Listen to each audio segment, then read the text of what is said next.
Ẹ káàárọ̀, ẹ káàsán, ẹ káalẹ́ according to the time. Ẹ káàbọ̀ sí orí ètò Lady K Ìfẹ́ Olúwa. The baby of Oduduwa Nation. Mo kí gbogbo ẹ̀yin màmá mi, ẹ̀yin bàbá mi, a kú ọdún, a kú ìyèdún. Ọlọ́run ṣe tó jẹ́ ká fayọ̀ parí ọdún 2025. Ayọ̀ náà láti fi parí 2026. Ìṣẹ́jú díẹ̀ tó kù yìí kò ní dẹnikẹ́ni mẹ́rù nínú gbogbo wa. Yes, mo tún ti gbedele ní. Lórí bó ṣe lọ lórí ọ̀rọ̀ location 9. Lórí ibi tá padà bára wa, ibi tá padà já sí. Wọ́n ní bí rọ́bà lológún ọdún ọjọ́ kan òtítọ́ àbá. Àṣegbé òsìsí láyé àṣepamọ́ ló wà. Ọmọ Tinubu ó bọ́ síta ní àná. Ó tú àwọn àṣírí kan nípa Dàpọ̀ Abíọ́dún. Àná ní 30 of December 30/12/2025. Ọmọ Tinubu tú ọ̀pọ̀lọpọ̀ ọ̀rọ̀. Ó sọ so many things nípa Governor Dàpọ̀ Abíọ́dún. Ọ̀pọ̀lọpọ̀ àṣírí tú ní àwọn nǹkan táwa ti sọ.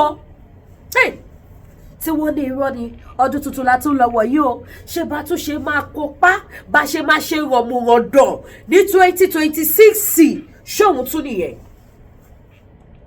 Ọmọ Tinubu sọ ògidì ọ̀rọ̀ nípa Dàpọ̀ Abíọ́dún ilẹ̀kùn. Àwọn kan bọ́ síta wọ́n nírọ́ ló pa. Wọ́n ní wáì tó máa ń ṣe bẹ́ẹ̀ fáwọn gọ́fúnà. Kí ló dé tó òtítọ́ ti sọnù ní ilẹ̀ Yorùbá ní ìlú Nàìjíríà? Ìjọ wo la fẹ́ wá òtítọ́ rí láì rí òtítọ́ ní ìlú Nàìjíríà yẹn? Nàìjíríà ò lè dáa. Kì í ṣe pé ẹ̀yin yé mi, ẹ̀yin bàbá mi, mo fẹ́ mu lẹ́sẹsẹ. Fídíò ọmọ Tinubu méjì ni mo fẹ́ play fún wa. Màá play ohun tó wá bí ìkórí tata wá dé sí yìí. Kẹ́ wá gbọ́ àwọn nǹkan tó ní agbára, àwọn àṣírí kábàtì nípa àwọn tẹ́ pè ní so-called Nigeria politicians. Kẹ́ wá gbọ́ àwọn ọ̀rọ̀ tí ò yẹ kí ènìyàn máa gbọ́ ní àwùjọ tó ń ṣẹlẹ̀ lákàtà àwọn tẹ́ pè ní politicians in Nigeria. Nígbà tí wọ́n máa ń ṣe fídíò yìí, àwọn kan bọ́ síta wọ́n bẹ̀rẹ̀ sí ní challenge Just Adeto. Ó wá bọ́ síta lẹ́ni 31st. Ó wá tún wérewère. Ṣé dìmọ̀ tí ẹ bá ṣe ń sọ àwọn tó bá ń sọ òtítọ́, tí ẹ bá ṣe ń sọ wọ́n lókù, dìmọ̀ tí òtítọ́ máa farahàn sí. Dìmọ̀ tẹ́ máa túbọ̀ jẹ́ kí wọ́n máa continue láti túbọ̀ máa ṣe kíni, láti túbọ̀ máa tú àṣírí àwọn oníṣẹ́ bí Nàìjíríà. Ẹ̀yin ìyá mi, ẹ̀yin bàbá mi, mi ìfẹ́ kí fídíò ìgùn jù. Ẹ bá mi share, ẹ jẹ́ a jọ gbọ́ ilé ọdún ayọ̀ la máa ṣe. Ohun tó bí wà láàyè o.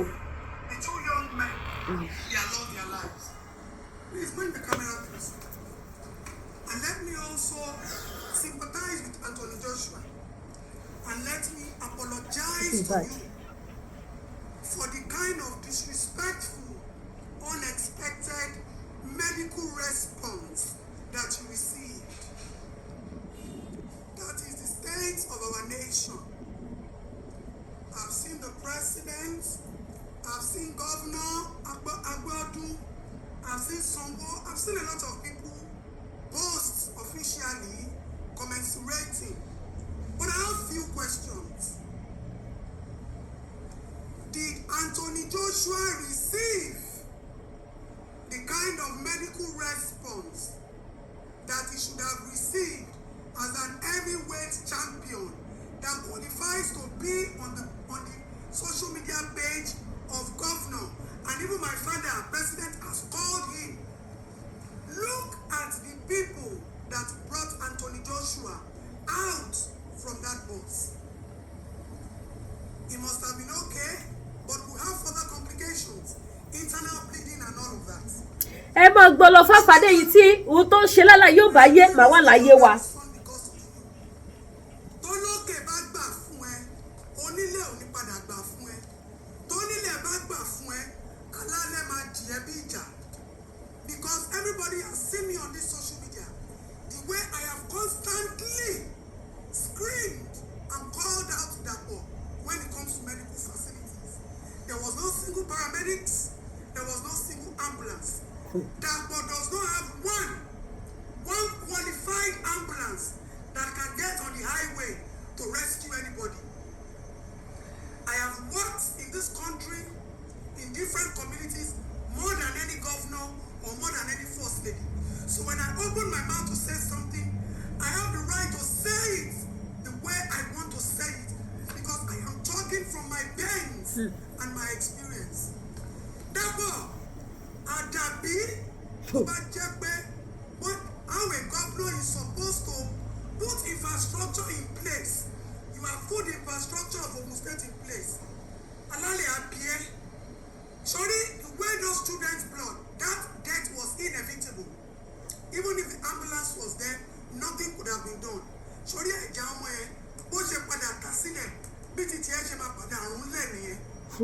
except from your wife, because your wife has suffered your lack of medical infrastructure. Now, as you are the president that has given governors the highest amount of money. When have you people ever checked or done assessment on these funds that you are releasing to these states? When? There was a day I traveled from Lagos to Badagry around 5 a.m. When I got there, that place fell under Ogun State. We called Akwabiodun to send a rescue team, not a single soul. We have requested for social welfare, not a single car or a bus. They came with Okada to rescue a child. You will carry my own child on Okada. First lady, Mrs. Bamidele, we had a case where they raped a girl and still hammered her head with nails. This woman could not help because her husband didn't have infrastructures in place. She was crying on the phone. She offered to hop on a bike to come and rescue. It was someone that sent ambulance from Lagos State. Now, Anthony Joshua was taken to hospital in Lagos State. That October big come and show Nigerians one single hospital that can condone any accident patient. I have had situations where I travel from Lagos to Ogun State. I use my own personal vehicle, my jeep, to transport the boy, first-degree burn, to Shagam. There was no ambulance. There was no single primary health care center. Therefore, you have the same caliber of friends that I do. We have common friends. We are the same pedigree. Yoshomoloshi. A lot of your friends have come to meet me. That what has Dapo done for you? And for years, I have constantly said, for Dapo not to have one ambulance, that is inhuman. That is very insensitive. And now, you people have showed us to the whole world that our infrastructure system is in shambles and nothing to write home about.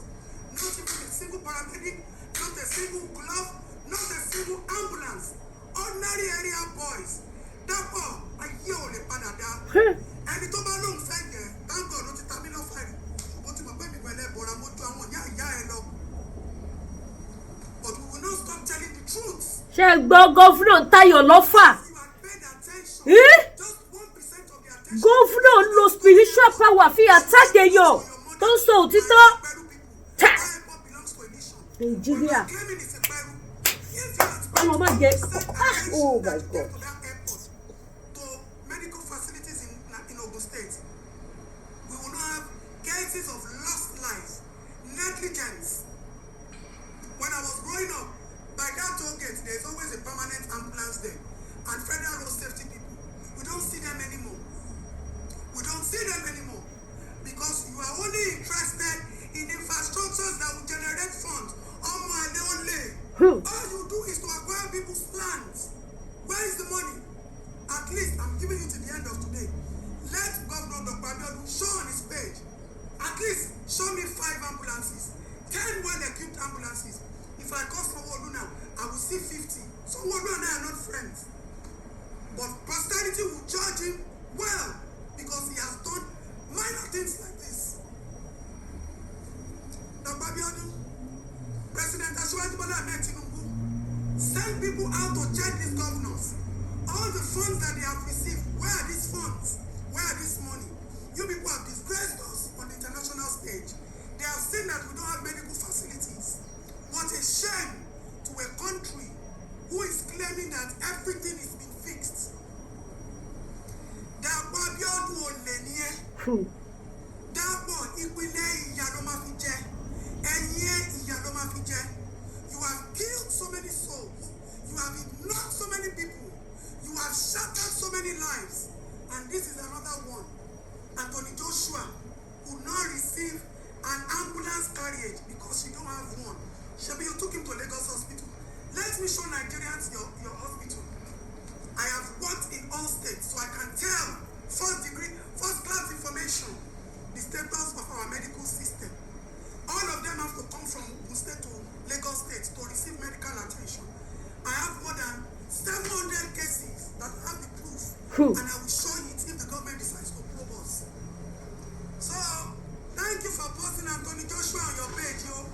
And thank you for letting the world know that it is only some caliber of people that will meet it to your page with the same treatment.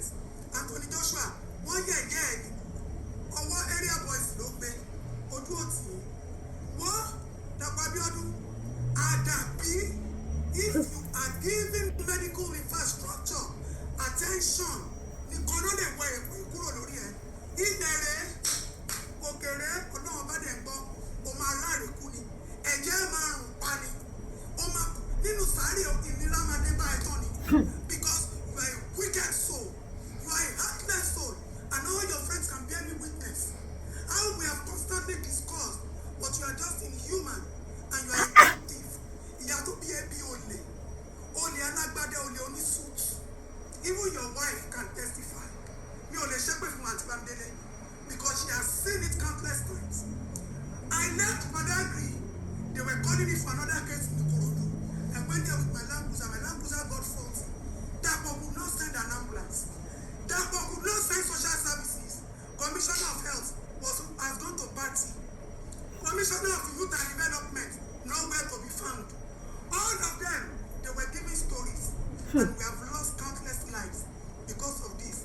Anthony Joshua, welcome to the Nigeria that you carry their flag, but we all receive the same treatment. May the souls of the past on rest in peace. If you people like, you people should start doing adjustments. If you don't like, leave it the way you have spot it.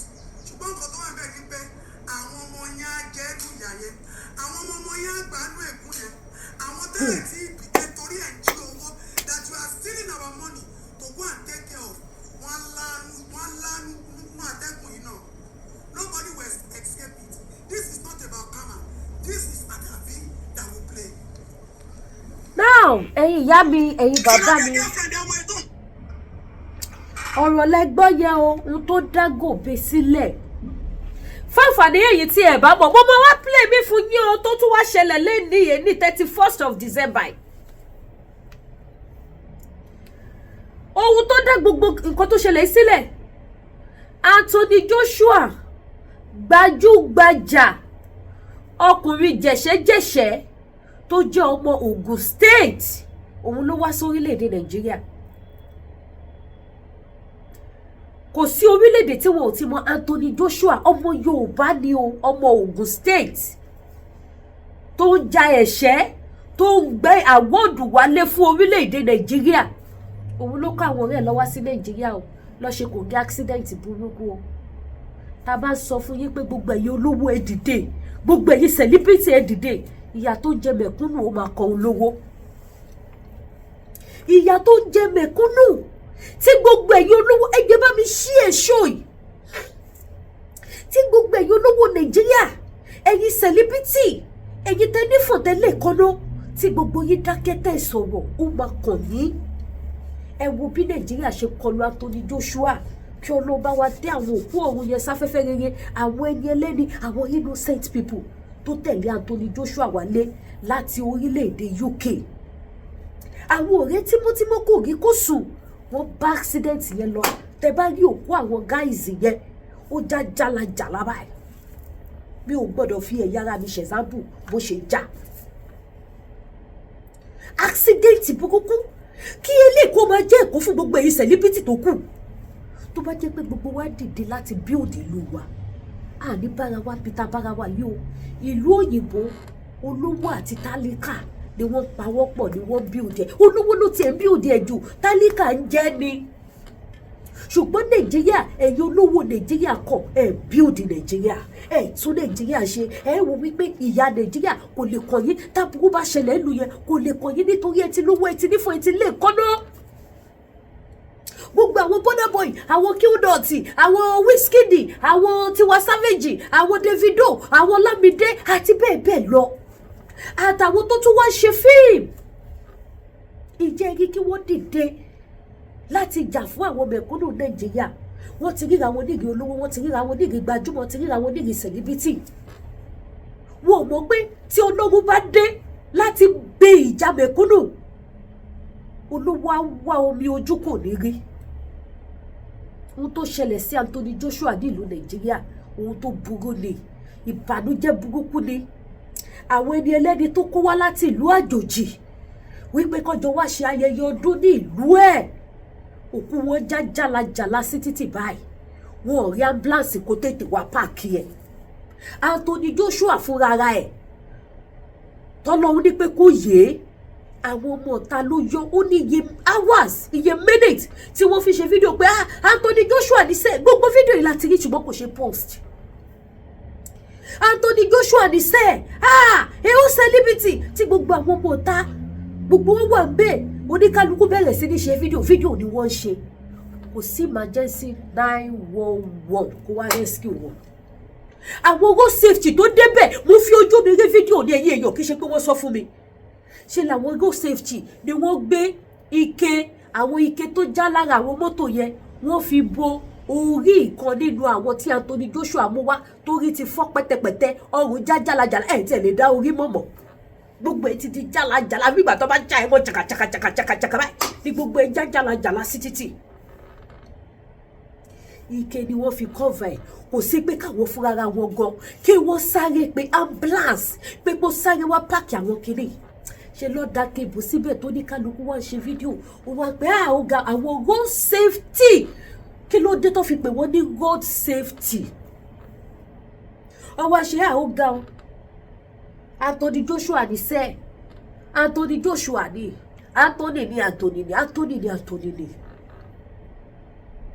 wọ́n wá ṣẹ̀ṣẹ̀ wá yọ nínú mọ́tò ohun tó bí gbogbo ohun tó ṣẹlẹ̀ yìí o ẹ wá mọ̀ the funnest thing àwa mẹ̀kúnnù ìjà dìde 2026 là ń lọ yìí 2026 là ń lọ wọ̀ yìí bóyá kì í tẹ̀ láti wọ́tọ̀ because àwọn kan ti wà 2026 báyìí irú àwọn Australians wọ́n ti wà 2026 báyìí àti wọ́ ọ̀rẹ́dẹ̀ kíyà má tún jẹ wá mọ́ ẹ wo bó ṣe ń pa àwọn èèyàn ẹ wo ìṣẹ̀lẹ̀ tó ṣẹlẹ̀ lélẹ́gùkú ní church òkú má sùn bẹ́ẹ̀ ọmọ ẹ̀kọ́ àwọn èèyàn lọ president ò mà débẹ̀ president ò mà pè wọ́n ẹ wo gbogbo àwọn tó ń pa ní kí ló ti pè é lọ́rí ẹ wo gbogbo àwọn tó ń pa ní ìgbóònà àbí kí ló ti pè gbogbo bẹ̀yẹ ìfẹ́ lódùn bẹ́ẹ̀ ìjẹ́rìí kí president bọ́tà give a speech president ṣàbẹ̀wò sí Anthony Joshua that is wípé ògo ìlú Nàìjíríà táwọn náà fi ń jẹ́ olórí nìyẹn àwọn mẹ̀kúnnù táwọn pípọ̀ yìí pa tó ń ṣoríṣiríṣi fún wọn ò ní nǹkan kan tó fẹ́ benefit lára wọn that is why tí wọn ò ṣe care for life wọn.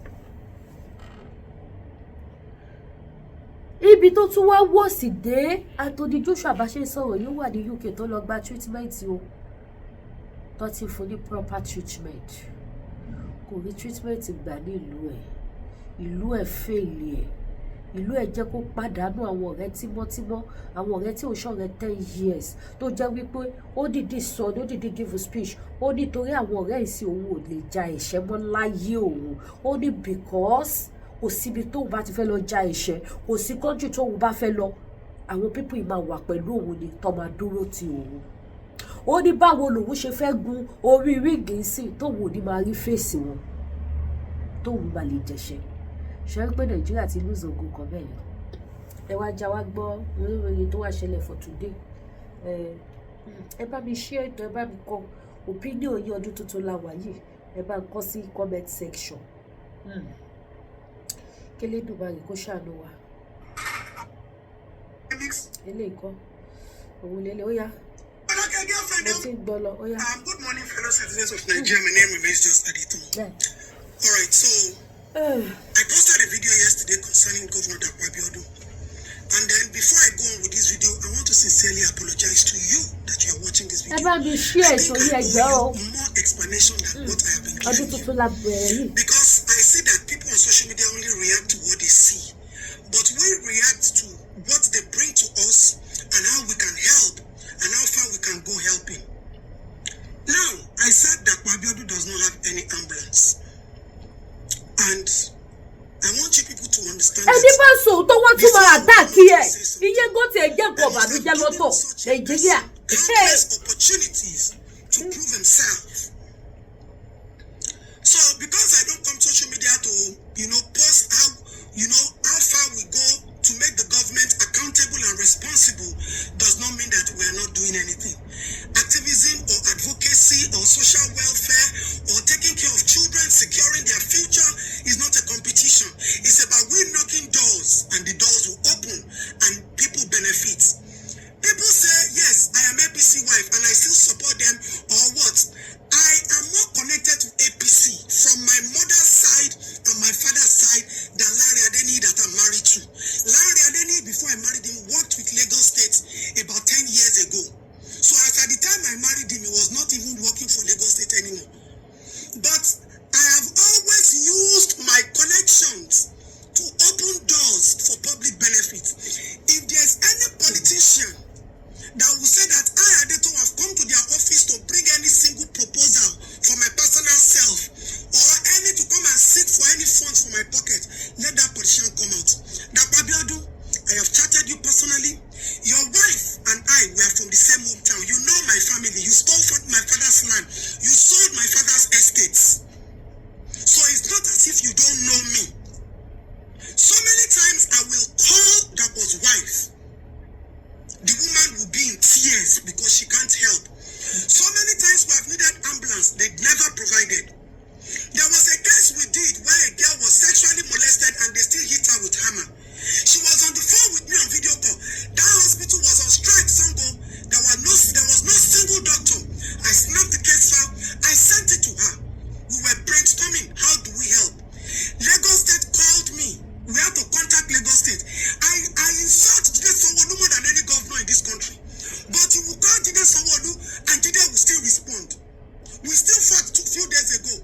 But call him now, he will still respond because he respects that this is about our citizens and not personal issues. Governor sent a brand new ambulance. We lifted that child to save the girl's life. We had to move the child from Sango. And they were calling every second, Madam, sorry, we're in traffic. When it comes to police cases, we will report in police station. Once I call them, or once they see it on my page, they will reach out to me, and they'll be waiting for me at the police station, buzzing me with phone call. Madam, we are here, we are waiting. That is a responsive governor. Cool. Amani Oboli,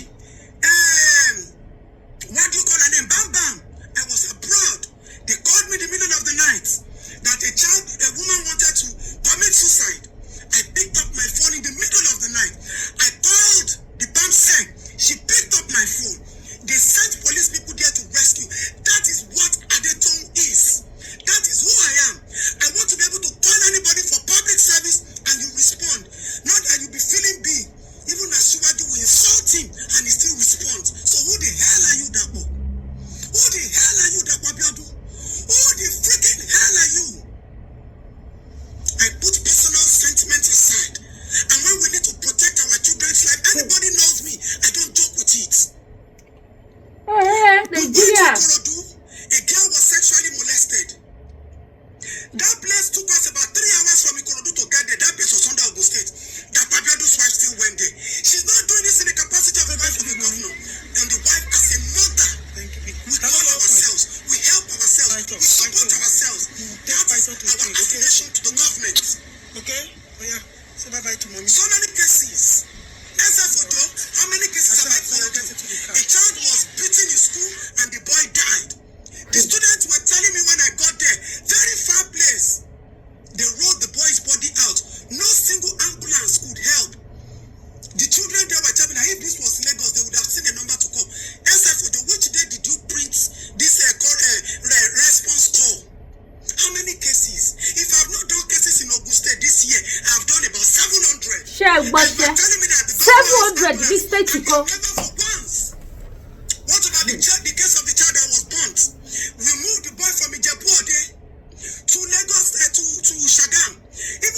Shagam, I called Lagos. Let's bring this child to pediatrics. Bones and trauma. I have patients there. They were telling me that I should start bringing, regardless of the fact that it was Ogun State. Lagos is always willing to welcome me and the problems of these children. That is all I ask for, Dapo. If you cannot give me, we will fight to your grave. Attend to children. Education, health, social welfare. Don't joke with me and it at all. Let me call a phone call and there's a response. I'm not calling you because I want to eat or I'm hungry. I want to buy gold. I am contented. My families are supporting your government. Let the whole world know. We are supporting you more than anybody who supports you in this country. But when I'm asking for things for the public, well, people you must do it. If you don't do it, we will work. You can send me to jail. So, fellow citizens of Nigeria, I don't talk without evidence. So many. Too many. Dapo will never respond.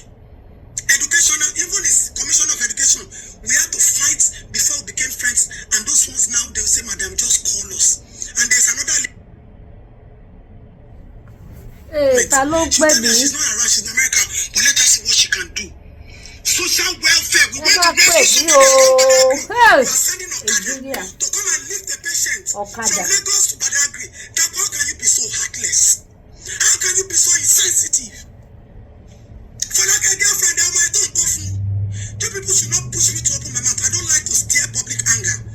I know too much, I know so well, but I keep my mouth shut because my priority for is like a girlfriend. The governors have called me this morning, and I've started to send them chats of when, as far back as May, Uncle Teddy, I was reporting Dapo to you concerning ambulance. You said this is really disheartening. You were trying to get him. So many. All of you, if you want me to start letting these people know the battles and the wars that we fight, we will scatter this social media. But I believe that social media is for us to come get justice. Ọba Olúgbọ́n náà tún gbọ́ gbogbo tó ṣẹlẹ̀, àwọn náà tún pa mọ́ra. For people to benefit, and I'm spill the milk. Trying to find out where to help us. Everybody asking for updates. So let's just keep it like this. When I call you, when there is a case, people come to report me. People trust me to that level. I have gained public trust. The government knows. Asiwaju knows I will never tell a lie. So when I call you as any government official, make sure you respond before you close your eye and open it. Ẹ̀yin ìyá bẹ̀rẹ̀ bàbá mi. And you will neglect whatever position you are. I will ensure until you are demoted. I am that powerful in this country, but I don't gloat. And I respect people. I respect my people because we will fight today and I will lead them tomorrow.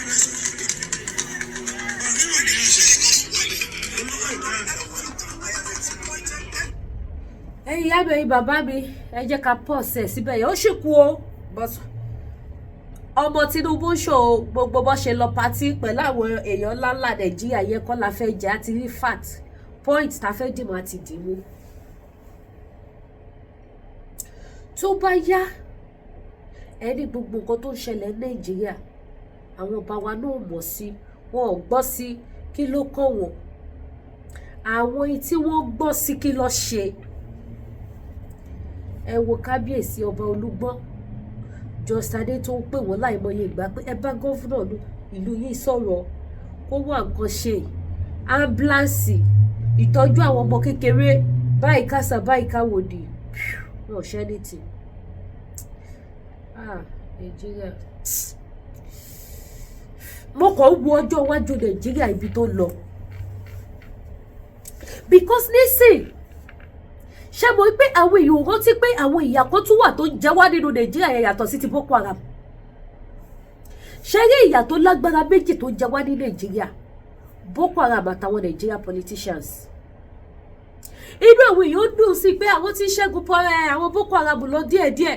Mo rí pásítọ̀ kan wọ́n náà bọ́ síta pé tó bá máa di 2026 kò ní sí nǹkan tó ń jẹ́ ogun Boko Haram mọ́. Àmì mo gbà bẹ́ẹ̀ ṣùgbọ́n ogun Boko Haram ti lé ń kọ́. Abẹ́ mọ̀ pé Boko Haram làwọn Nigeria politicians. Ìṣọwọ́ táwọn kàn fi operate títí wọn ló yàtọ̀. Èmi ò sọ́rí àti sọ o.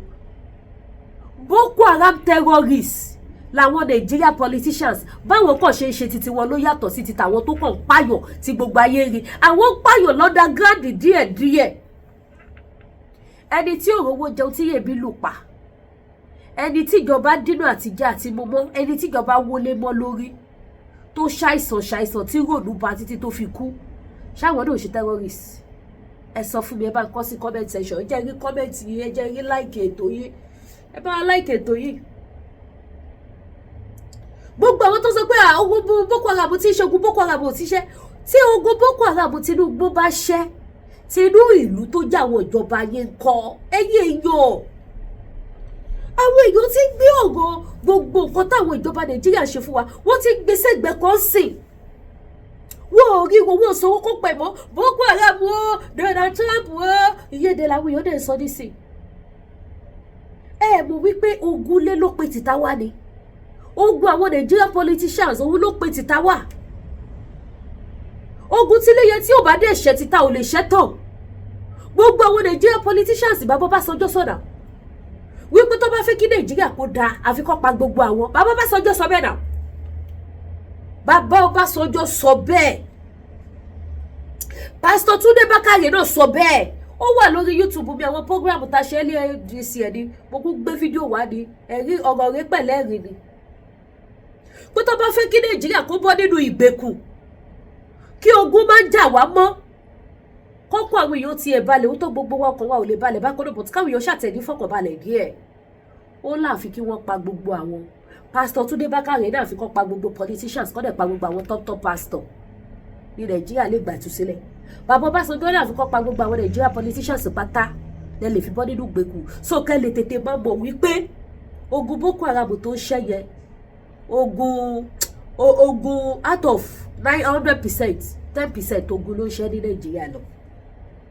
Gbogbo àwọn so-called Nigeria politicians apààyàn ni wọ́n, ìkà ni wọ́n. Ó kẹ́ wo Dàpọ̀ Abíọ́dún, wọ́n fẹjọ́ ẹ̀sùn alára, wọ́n fẹjọ́ ẹ̀sùn ajérò. Ìyàwó ilé ẹ̀gbọ́n ń banújẹ́, girlfriend ló ń gbọ́ títí ẹ̀. Inú ìyàwó ilé ẹ̀gbọ́n ò dùn pẹ̀lú ìgbé ayé tó ń gbé, pẹ̀lú ìwà burúkú tó ń wù. Ìyàwó ilé wọn ò lẹ́nu ọ̀rọ̀. Girlfriend ló ń kówó fún. Jọ́sádé Tóhun ti tú àṣírí girlfriend tí ó ń kówó fún. Fọlákẹ́ ló ń gbowó lọ́wọ́ Governor Dàpọ̀ Abíọ́dún. Gbogbo owó tó yẹ kó fi tún Ògùn State ṣe, Fọlákẹ́ ló ń kó fún. Ọmọ Yorùbá ẹ jẹ́ wake up o. Ọdún 2026 yìí ọ̀rọ̀ abáwa rèé. Àpáta ayérayé abáwa rìnrìn àjò 2026. Ọba àwọn ọba abáwa rèé. Olódùmarè abáwa rìnrìn àjò 2026. Gbogbo ojú tó ń wò mí, gbogbo etí tó ń gbọ́ mi, ẹ kàn máa sọ fún Ọlọ́run wípé Ọlọ́run bá mi rin ìrìn àjò yìí. Because ó bá lẹ́tìkẹ̀ ìdí sọ̀jù bẹ́ẹ̀ ẹ wá ra aṣọ àti ṣe New Year ká ṣe Easter lókù, ẹ wá ra aṣọ. Ẹ̀yin ìyá mi, ẹ̀yin bàbá mi, African food wà available. Now gbogbo èyí tẹ́ bá fẹ́ ra èmi ní ẹran ògúnfe, ó ti wà ní Lady K African store. Ẹran ògúnfe tútù aláwọ̀, ògúnfe aláwọ̀ tó gbásìkì tó mú yes, ògúnfe tó dùn dáadáa, ó wà ní Lady K African store. Ẹran màálù ó wà ní Lady K African store. Ṣáàkì ó wà ní Lady K African store. Turkey ó wà ní Lady K African store. Mo sọ fún yín pé gbogbo lòwò lọ́mọ tiẹ̀ ọmọ lọ́mọ wọ́n ní bẹ́ẹ̀ yóò lé níyàn á níra ẹ̀ tó bá ti lọ́lọ́run ti lóhun gbogbo. Ẹ wá ra tèmi ta o, gbogbo lòwò. Indomie kátọ̀kátọ̀ ó wà Lady K African store. Iṣu, yes, ẹ̀yin tẹ́ bá fẹ́ ra iṣu wà ní store mi o.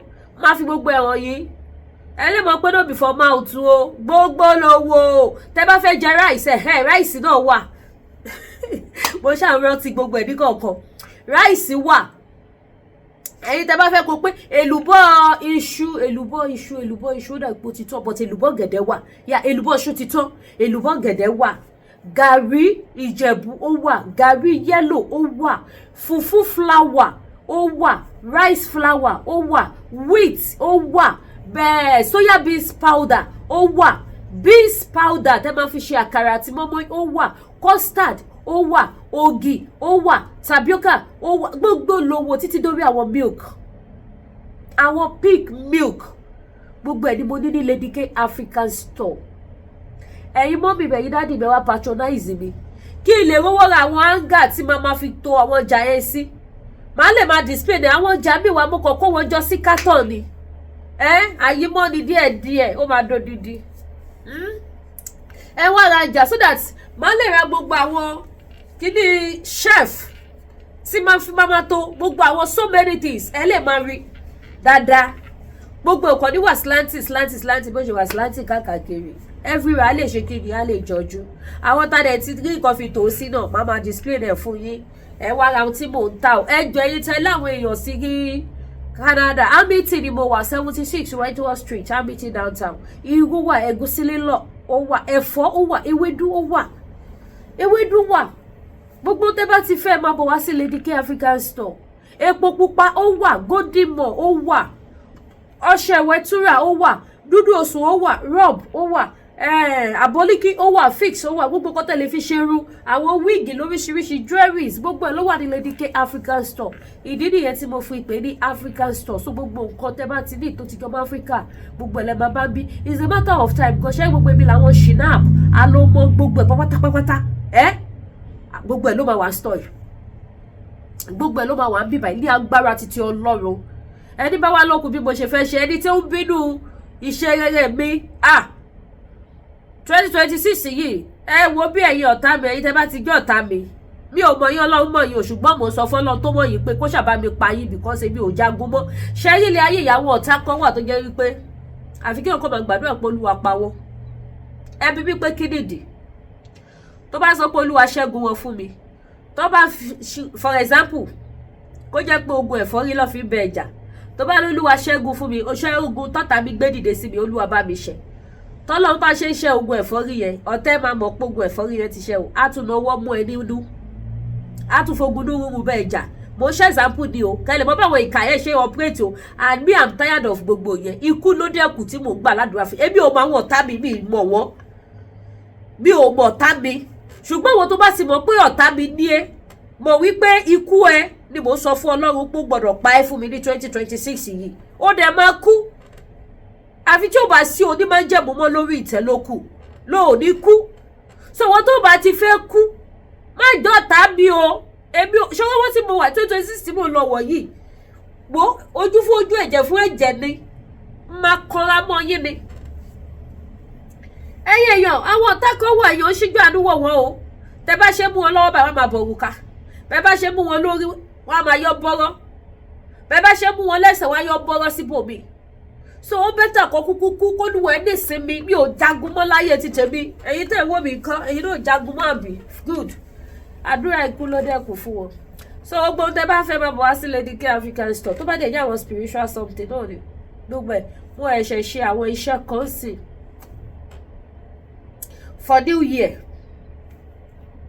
Gbogbo ẹ̀yin tẹ́ ní ìdìbùkún àánú ojú rere, ìtẹ̀síwájú, ìgbéga àbí ẹni ìdáwọn nǹkan ìṣẹ́gun, ẹ máa bọ̀ wá sí Lady K African store.